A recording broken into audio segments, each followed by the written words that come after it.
नवरा बायको आहे त्यांनी डिवोर्स घ्यायचं म्हणलं तर ते अॅल्युमिनी देणं भागच आहे का?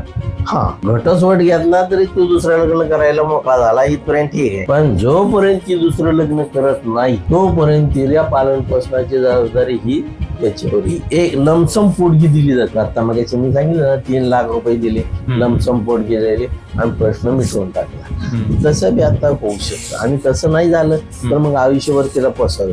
आणि समजा तिचं लग्न परत नंतर झालं, हा, तिचं लग्न झालं ना तर मग प्रश्न मिटला ना पोटगी द्यायचा. सेकंड मॅरेज केलं तर प्रश्न मिटला.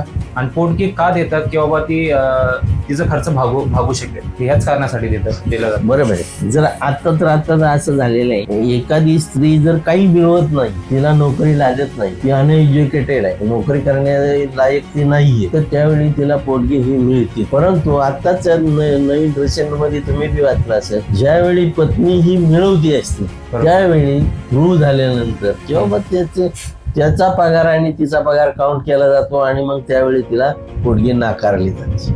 नाकारली पण जाते कारण ती मिळवतीच आहे ना, अलग अलग, त्याच्यामुळे तिला सफिशियंट होत आहे ना ते. आणि जनरली मुलींचा ताबा हा पत्नीकडे मिळत असतो, पत्नीकडे. आणि मुलाचा ताबा असला तर मग तो कायद्याने येतोच.